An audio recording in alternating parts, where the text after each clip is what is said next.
तुर्की का बड़ा इक़दाम, दुनिया में हलचल, मुआहिदा लवाज़न ख़त्म होने के करीब। ये मुआहिदा क्या था और इसके क्या असरात तुर्की पर मुरतब हुए, आइए इस पर बात करते हैं।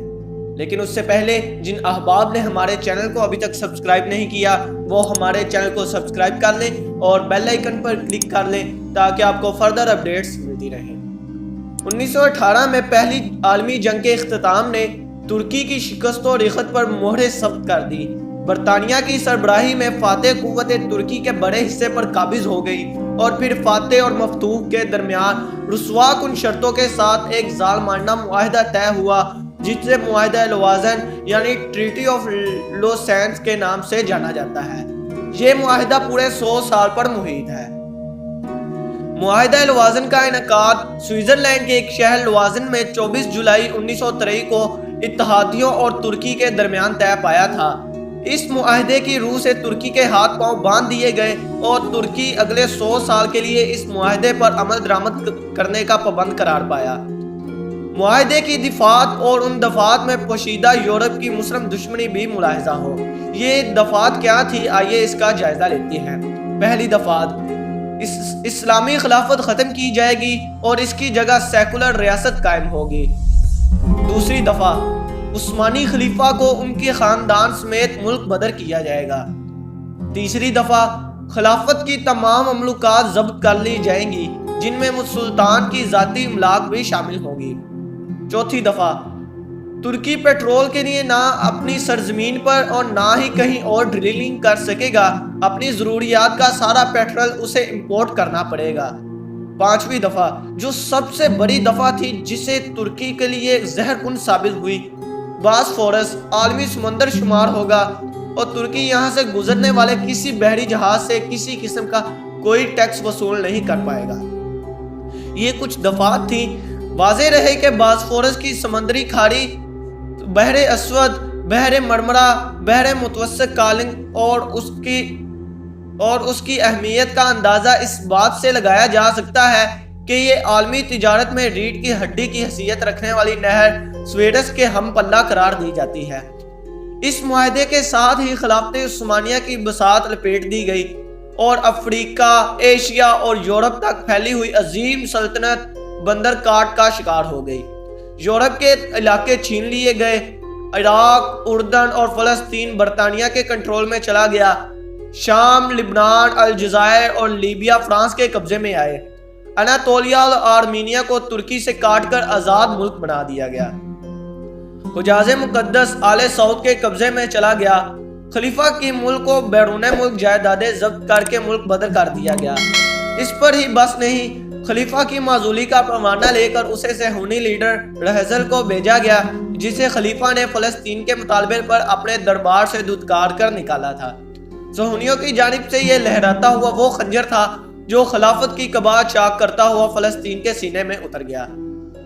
चाक कर दी तरके नादान खिलाफत की कबा, अपनों की सादगी देखकर औरों की अय्यारी भी देख।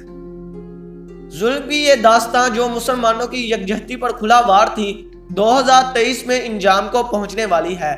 फिर तुर्की अपने इलाके मांगेगा, मुल्क में तेल निकाल सकता है और सबसे बड़ी बात यह कि इस्लाम के निफाज और खिलाफत की वापसी की बात कर सकता है। क़यादत भी जीदार है।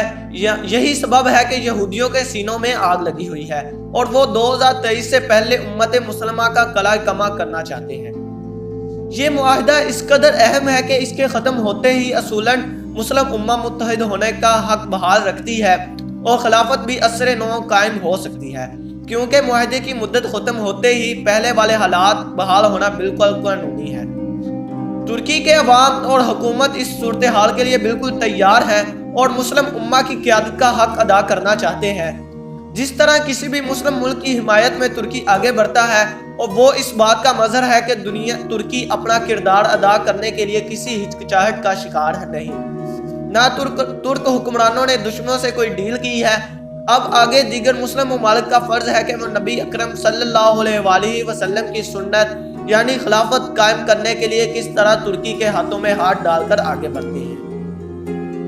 यूरोप, अमेरिका, भारत, इसराइल वगैरह इस मुआहिदे को ना सिर्फ याद रखे हुए हैं بلکہ اس کے اختتام کے اثرات کو زائل کرنے کے لیے 100 سال سے جاری کوششوں کو تیز کیے جا رہے ہیں، جس میں سب سے بڑا مہرہ اس وقت بھارت ہے، جو ایک طرف سعودی عرب کے فرما رواؤں کا قابو کیے ہوئے ہے اور دنیا کا سب سے بڑا بندر سعودی عرب میں قائم کرنے میں کامیاب ہو جاتا ہے، تو دوسری طرف بھارت ایران تعلقات بھی اس قدر پختہ ہیں کہ تمام دنیا کے ایران سے کاروبار کرنے پر پابندیوں کے دوران بھی پورے بھارت میں ایران سے درآمد شدہ گیس استعمال ہوتی رہی اور ایران زر مبادلہ حاصل کرتا رہا۔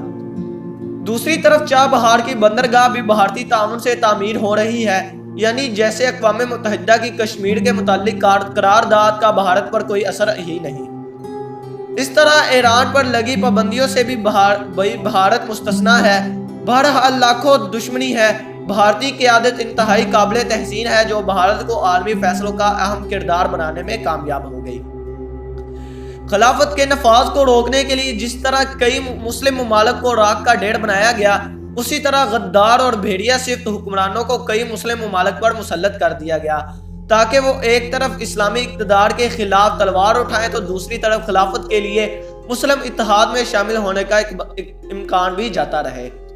یعنی یہ سب عین اس موقع پر ہوا جب ترک معاہدہ ختم ہونے کو ہے اور سعودی عرب اس فکر میں ہے کہ کہیں ترکی کو خلافت نہ مل جائے، لہٰذا وہ مسلم امہ اور ترکی کی مخالفت میں اس قدر اور اچانک آگے بڑھ گیا کہ دشمن سے جا ملا، ان کا مذہب، ثقافت اور کردار اپنا لیا، کسی طرح وہ خوش ہو جائیں۔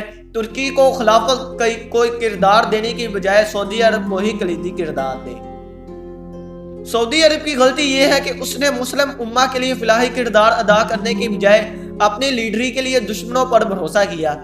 دوسروں یہ ہے کہ سعودی عرب عراق کویت جنگ کے زمانے سے امریکہ کے ہاتھوں کھلونا بنا رہا، تمام تیل امریکی کمپنیوں کے ہاتھوں میں ہے، ایسے میں کثیر الملکی فوج بنا کر وہ یہ ثابت نہیں کر سکتا کہ وہ کل مسلم ممالک کا نمائندہ ہے۔ سب کو معلوم ہے کہ یہ فوج صرف امریکی اشارے پر کام کرے گی اور مسلم ممالک میں کسی کو تباہ تو شاید کر ہی رہی ہو مگر مدد کسی کی نہیں کرے رہی، جبکہ ترکی پر مظلوم مسلم آبادی کے لیے آگے بڑھ کر کام بھی کرتا ہے اور عالمی سطح پر آواز بھی اٹھاتا ہے۔ سعودی عرب معاشی طور پر برباد ہو چکا ہے، جبکہ ترکی ترقی یافتہ ممالک کی فہرست میں شامل ہو رہا ہے، اور جب ترکی اپنا تیل نکالے گا اور اپنی سمندری راستے کا ٹیکس وصول کرے گا تو اس کی آمدنی میں بھی انشاءاللہ اضافہ ہوگا اور وہ مسلم ممالک کی مدد کے لیے بھی زیادہ مؤثر طریقے سے کام کر سکے گا، یعنی 2023 کے بعد۔ شکریہ۔